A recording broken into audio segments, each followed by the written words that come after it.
Helo, shwmai, siwr i chi Meinir sy'n yma o Bwydydd Hathren. Gobeithio bod chi'n cadw'n weddol. Dwi'n mynd i drio rhoi rhyw esboniad bach i chi am gwbl o ryseitiau bach eitha rwydd gallwch chi wneud gan bod chi'n ôl yn yr ysgol nawr. Rhywbeth bach byddwch chi'n gallu helpu'ch hunain gyda gobeithio a fydd e ddim yn ormod o ofid ar neb. Good morning, how are you? This is Meinir from Bwydydd Hathren. I hope you're all keeping well and ready to get back to school. So I've made a couple of clips to help you with very easy recipes that will probably get you through after coming home from school or before going to school in the morning. First thing, of course, golch chi dwylo, wash your hands. Felly, lle cynta, chydig bach o sebon i reisio, i olchi'r dwylo lan. Neu siŵr bod chi'n rhaid o dan yr ewinedd, a bod y sebon yn lan. Wash your hands clean. A dyma'r site cynta. Here's the first recipe for you. Very easy and very nutritious and ready to get you either back to school. You can do this in the evening, so chi'n neud yn y nos cyn mynd i'r gwely, neu wrth gwrs yn y bore fel i chi eisiau. Gan bod cegina'r ysgol ar gau ar hyn o bryd, mae hwn yn syniad bach da i fynd fel pwdin felly ar ôl cino. Felly'r syniad yw, mae gyda ni uwd, gallwch chi ddefnyddio'r uwd arferol, neu mae wyllt y fi yr un ychydig bach yn fwy bras. The rolled oats, I prefer the rolled oats to the usual porridge. Chydig bach o uwd, a i wedi gwir, mae e jyst fel ychwanegu heine ato fe. Chydig bach o uwd, yna ychydig o iogwrt Groegaidd yw hwn. This is Greek natural yogurt, not the low fat or anything. The fats are good for you, so natural Greek yogurt. And then you can add, I've got some frozen raspberries here, which are good because they'll keep the food cold all day. Bydd e'n cadw fe'n oer yn barod i chi. Dwi'n offi ychwanegu chydig bach o hadau chia, some chia seeds, which are very, very high in protein and very good for you. Fi hefyd yn hoffi hadau pwben, mae hynna yn rhoi bach o crunch yn dyfa, some pumpkin seeds to give it a bit of crunch. And also I am a bit of a fan of roasted hazelnuts, chopped roasted hazelnuts. Mae hynna'n flasus iawn hefyd. Ond wrth gwrs, efallai yn yr ysgol, bod hi'n gallach chi beidio mynd â'ch nai gan bod alergeddau gael yn yr ysgol. Perhaps it's better to avoid those because of the allergies in school. A fel o'n i'n gweud, mae mor syml ar just adeiladu yr heine. Make sure you've got plenty of yogurt. Ychwanegwch digon o yogurt achos bod e'n rhoi y gwlybaniaeth i'r yogurt, neu fydd chydig bach yn sych heblaw ni. Felly, mae mor syml a hynny wedi gweud, chi adio. You can use a bigger pot, a smaller pot, as indeed your appetite suffices, fel i chi'n gweld i chi mynd i wyta. A mae mor syml hynna i gario i'r ysgol. Gallwch chi ddefnyddio pot, hen bot jam yw hwn, ond gallwch chi ddefnyddio pot plastig wrth gwrs fel bod e bach mwy diogel felly fynd yn y bag. A plastic pot perhaps would be more secure to take to school, but that's very healthy. You can do that, as I said, the night before, noson cynt. It'll all be ready for you for breakfast, or if you prefer to take it to school, then it's all ready to go. Remember your spoon, cofiwch eich llwy, a gobeithio byddwch chi'n joio. Diolch. Shwmai, croeso nôl. Dyma'r ail recipe sydd gyda fi fan hyn o Bwydydd Hathren. The second recipe for you here from Bwydydd Hathren. Again, something quite easy you can probably get going once you come back from school hungry. Again, quite nutritious. It's a homemade pizza, takeover homemade pizza. So we've got plain tortilla wraps. You can have different variations of these. Wholemeal, these are just plain, they come in different sizes. Or even if you've got the little pockets, you can cut those in half. Mae'r hyn yn gweithio hefyd pan mae gyda chi'r pittas, mae'r hyn yn gweithio. Felly, y cyntaf ni'n mynd i wneud yw ychwanegu'r saws tomato. First thing is to add the tomato puree. If you make a nice big circle around, depends how much you like. If you like a lot of tomato, then add a lot. Byddwch chi'n dod i arfer unwaith byddwch chi wedi dechrau cyfarwyddo gyda'r site, byddwch chi'n gwybod tua faint byddwch chi eisiau. So add the tomato puree, use a spatula of some sort, or the back of a spoon. Sy'n angen unrhyw fath o gyfarpar arbennig. Dwi wedi cynhesu'r ffwrn i 180, felly cofiwch wneud hynny hefyd cyn dechrau ar ôl golchi'ch dwylo wrth gwrs. Felly mae hwnna, ychwanegu'r saws tomato arno fe. Dwi'n hoffi fe reit i'r ochr, barod fel yna. Chydig bach o perlysiau cymysg, mixed herbs, wedi ychwanegu. Chydig bach. A wedyn mae'r top, the topping is entirely up to you. Dwi'n hoffi llawer iawn o gaws, felly mae gyda fi caws cryf cheddar yw hwn. This is strong cheddar cheese, extra mature. But again, it's entirely up to you, whatever you've got in the fridge. Any type of cheese will really work. Mozzarella, of course, is associated with pizza. Mozzarella yn gallu gweithio, pob math o gaws yn gweithio. Mae gyda fi chydig o fadarch fan hyn wedi torri. Felly, eto, ta beth sydd gyda chi yn yr oergell, whatever you've got in the fridge, you can add to your pizza. These are just chestnut mushrooms, ond eto mae yna gannoedd a miloedd o gwahanol fadarch i gael. A darnau bach o bacwn sydd gyda fi fan hyn. Little bits of crispy bacon left over from breakfast. Unrhyw beth sydd gyda chi dros ben, gallwch chi ychwanegu. Ham yn gweithio, any kind of ham. Gallwch chi ychwanegu winwns coch yn neis iawn. Mae'n hollol lan i chi. Again, you can customise it as you want. Mae'n bynnu chi. Dwi'n hoffi rhoi ychydig bach o chilies. Dim gormod, mae'n dibynnu pa mor speislyd i chi eisiau fe. You can add the chilies, of course it's dependent on how spicy you like the pizza. We have had a few occasions where the pizza's been a little bit on the spicy side. A sprinkling, na gyd i fi, hoffi yw ychydig bach fyna. Dwi hefyd yn hoffi ychwanegu halen a pupur, fwy o bupur falle, a jyst rhyw ychydig bach o halen. Einen bach dene, a little bit of salt and pepper just to add that little bit of taste. A dyw hwnna ddim yn mynd i gymryd yn hir, that shouldn't take long at all in the oven. Felly, fel wedi si, gallwch chi amrywio ta beth sydd gyda chi yn eich oergell, whatever you've got in your fridge, any kind of veg, spring onions would be nice on top, red onions I've mentioned, sweet corn, any kind of chicken, any leftover meats you have in the fridge. Feel free to use. It's all very, very customable. You can adjust it fel as you want. Gallwch chi addasu fe'n gwmws fel eich eisiau at eich blas eich hunan. Felly, mewn y ge i'r popti, fydd e'n barod yn y man. A dewch ni gael gweld y pizza. Yn barod mewn rhai munudau. Dwi'n hoffi fe yn eitha crispy, felly mae'n lan i chi sydd i chi'n hoffi'ch pizza. Felly, dewch ni gael mynd i dorri ac i gael blasu. A dyma ni'r pizza yn barod i dorri. Os nad oes gyda chi torro'r pizza, wel, mae cyllell yn gwneud yr un swydd yn gywir. Mae lan i chi pa mor fan i chi'n torri fe. You can cut it as many times as you want. These are very popular, so usually the oven stays on for a bit while we make quite a few. Mae'r ffwrn yn aros arno i wneud tipyn bach ohonyn nhw. Llwch chi ychwanegu chydig bach o rosemary o'r ardd, some fresh rosemary, goes nicely with pizza. Rhoi chydig bach o flas eidaledd, bach o coriander wedi dorri, some coriander, a os chi'n hoffi parsley, chydig bach o parsley hefyd ar ei benne. Felly mae hwnna'n barod i weini. Llwch chi weini fe gyda salad gwyrdd. You can serve it with a green salad, some coleslaw, sweet potato fries yn neis gyda fe hefyd i wneud pryd yn fwy. Ond ar gyfer dyn ôl o'r ysgol, for coming back from school, perfect.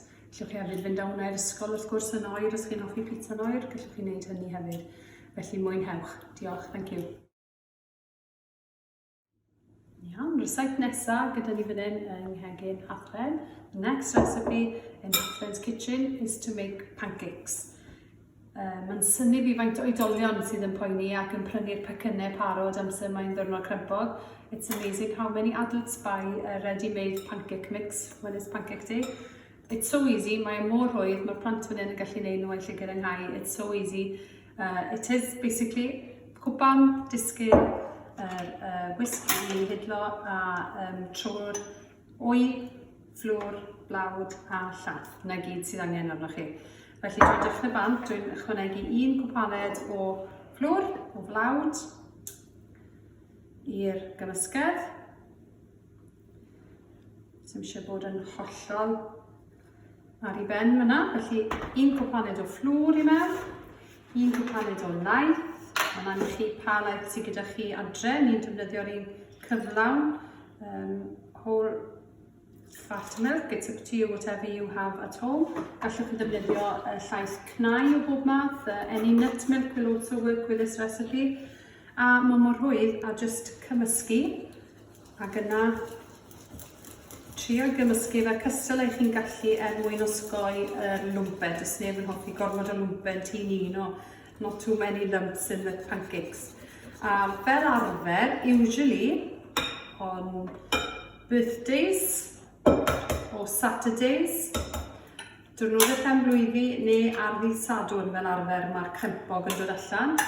A i ni yn wneud o leiaf 2 gymysgedd, felly 2 gwpaned o fflwr, 2 gwpaned o lath a 2 mwy.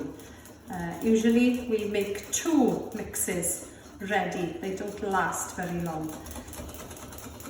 Felly, cymysgu, mae hwnna nawr yn barod ar gyfer ei goginio. A dyma ni, dwi'n mynd i cheto chydig bach, mae gen i un o'r rhain, sef pancake maker. Mae hwn yn dipyn o help ar gyfer neu picer yma, yn Welsh cakes a hefyd ar gyfer crempog, mae'n gret i wedi gwir. Os nad oes un o'r rhain gyda chi, mae ffrindfan yn gweithio llawn gystal i wedi gwir. If you don't have a pancake maker, crepe maker, don't panic. A frying pan will work equally as well. Felly mae lan i chi, dwi'n hoffi crempog yn eitha tew, felly dyna pam dyw hwn ddim yn ordinau. Gallwch chi ychwanegu mwy o laeth os chi eisiau, you can add more milk to make it runnier, it's up to you how you like your pancakes. Felly dwi fel arfer yn ychwanegu 1 llwyed at yr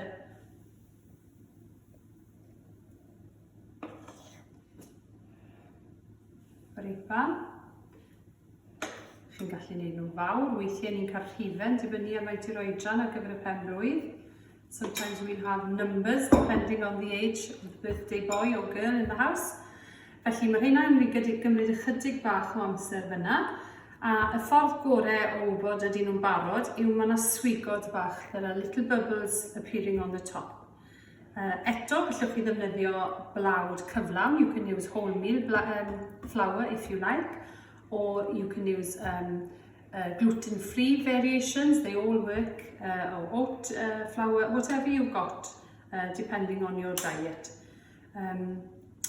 Fel chi'n gallu gweld ychydig bach eto, mae'r swigod yn dechrau ymddangos ar y top, a eiliadau eto a fyddan nhw'n barod. Eto gyda crempog, mae lan i chi bydd chi'n ychwanegu atyn nhw.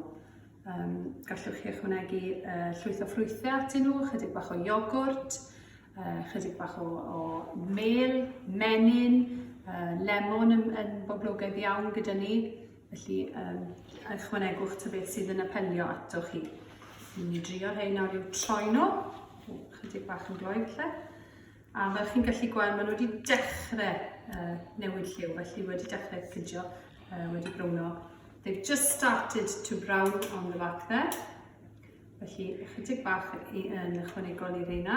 Fi wastad ar frys, I'm always in a hurry to get these turned and ready to eat them. The smell is fantastic. Ac eto, mae reina rhywbeth gallwch chi wneud yn y bore cyn i'r ysgol, something quick and easy in the morning before going to school. You can even do the mixture ahead, gallwch chi wneud yn noson cynt. Cadw yn yr oergell, keep it in the fridge, and then you can even put it in a milk bottle and it'll pour out ready. Gallu dy bara am sawl diwrnod fyny i chi. A mae rhain bron yn barod gyda ni. A chi'n gwybod pam maen nhw yn barod yn nhw'n codi. Sdim angen olew ar y cyfarpar hyn. There's no need for oil at all on here. I do like them a little bit browner, but I'm always in a hurry. I want to eat them. Felly, trach chi'n gael gweld. Ddim cweit yn barod eto. Gyda crempog fel yn gweud, llwch chi'n ei nhw'n iachus neu fel treat fel ych chi'n gweld. A dyma ni'r crempog yn barod, y pancakes are ready, a mor hawdd yn rwydd iawn i wneud ar ôl gyda'r ysgol pan ych chi'n llwglyd, ready for getting back after school. Chydig bach o fenyn, lan i chi yn hollol fel nes i ddweud. Menyn yn ffefryn mawr yn tŷ ni. Mel hefyd yn boblogaidd, felly chydig bach o fel. Ni hefyd yn hoffi chydig bach o'r ffrwythau wedi rhewi, felly mae'r hynna yn ddefnyddiol iawn. A beth sy'n gallu digwydd wedyn wrth gwrs yw ychwanegu crempog arall ar ei bennau fel bod e fel brechdan bach. Felly chydig bach o fel fyna eto, ac yna crempog ar ei bennau. Felly'n berffaith ar gyfer dy gartre o'r ysgol. Felly gobeithio bydd hwnna yn plesio. A mae'r ryseit bach nesaf yma yn defnyddio wyau. Maen nhw fel rhywbeth o cisys bach unigol, rhywbeth bach rhwydd. Does dim byd wedi mesur allan. These are almost like individual quiches, but without the pastry. I haven't measured anything out because that's the beauty of these, is that you can add, again, anything that you have in the fridge, any spare veg or meat, anything you have, you can add them as you wish to them. I've cut out baking parchment, and this is quite tricky, mae hwn yn dipyn o gampio wedi wedi. Gwasgu nhw mewn i'r tin, fel bod nhw'n aros, fi'n credu bod nhw gyd eisiau neidio mas. Mae hwnna'n bod dipyn o herig gan nhw aros. Ta beth, dyna gyd sydd angen ar gyfer y tin yma. Mae angen 6 wy arno ni. Eto'n dibynnu ar faint chi'n meddwl wneud. 6 wy yn y ddisgyl, 6 eggs, cracked, plenty of protein, mae digon o protein iach yn yr wyau, i gadw ni'n llawn am ychydig.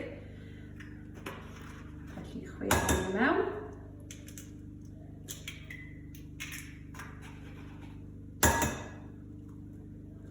Mae tipyn bach o sgil yn dod i ymarfer wyau, felly mae hwnna'n ffordd dda i chi ymarfer y sgiliau yma. Os chi ddim yn hyderus am wneud y 6 mewn i'r un bowlen, yna cymrwch bowlen bach a defnyddio honno wrth gwrs i wneud un ar y tro. Felly 6 wy mewn yna, dwi'n ychwanegu chydig bach o bupur a halen. Dwi'n cael cwinio bod gormod o bupur dy fi yn y mwyd weithiau. Sometimes I add too much pepper, ond dwi'n hoffi bupur a halen yn y bwyd. Felly cymysgu 6 wy at ei gilydd, fel bod nhw'n dod at ei gilydd. A dyna ni. Falle'n debyg i ryw fath o frittata, debyg i omlet, syniad yna. Mae gyda fi cynwysion fan hyn dwi'n ei ddefnyddio. I've got the ingredients I'm going to use here. Fel wedys i, mae gyda fi chydig bach o far, some French beans. We can put those in the bottoms. I haven't, as I said, measured anything intentionally because it is something that you can make up as you go along. Byd o bod ofn a brofi. Don't be afraid of experimenting, and you know what you like and go from there. Fi'n gwybod beth fi wedi ngofio gweud yw bod y ffwrn arno, the oven is on 180. Pys wedi rhewi, chydig bach o reina mewn hefyd. Felly hwn yn mynd i fod yn bryd bach ysgafn, ffres iawn sy'n llawn daioni i. A dyna pys. Mae gyda fi chydig bach o pupur coch, some roasted red pepper. Felly reina fi'n mewn. Eto, cyn lleied, cymaint eich eisiau, mae hwnna'n ychwanegu'r lliw, it adds a bit of colour. Cael hynna'n barod, neu does dim gwahaniaeth yn defnyddio ein ffres. Mae hefyd gyda fi chydig bach o shibwns o spring onions, gallwn ni chyrgwnegu'r chydig o'r hynna. Dim eisiau gormod o ddim, achos fel chi'n gallu gweld, yn ddim yn mynd i fod yn fawr iawn. A hefyd mae gen i chydig bach o feta Groegaidd, some Greek feta. Cut up into little cubes. A'i ychwanegu i'r parseli bach yma. Felly couple of cubes in, mewn yn nhw. A eto, os nag chi'n hoff iawn o feta, defnyddiwch cheddar, unrhyw gaws, parmesan, ta beth sydd gyda chi. Eto, mae e'n ryseit bach eitha hyblyg. So mae blas y feta yn eitha unigryw, felly os nag chi'n rhy hoff o'r feta, fel o'n i'n gweud, defnyddiwch beth i chi'n hoffi. A dyna ni, mae'r wyau yn barod i'w ychwanegu mewn at rhain, felly ni'n llenwi yr wyau mewn i'r parseli bach yma, yn falle bod fi wedi gorneud i gawn i weld. Perhaps I've overloaded, dim gormod mewn, jyst bod nhw'n arnofio fyna. cofiwch bod eisiau digon i chwech yno chi, felly mae 8 yr un yn bob un o'r parseli bach yma. Un fan hyn, one more, a un ar ôl, one left. Felly, dyna ni, neu siw bod ni'n gwastraffu dim, cardi, dwy, felly make sure you don't waste any of the ingredients. A dyna ni, bydden nhw'n barod i fynd i'r ffwrn neu'r popdi, 180, bydden nhw'n pobi am ryw 20 munud. Gewch chi weld sut bydden nhw'n dod ymlaen yn eiliad. Dewch chi gael cip bach i weld ydyn nhw'n barod.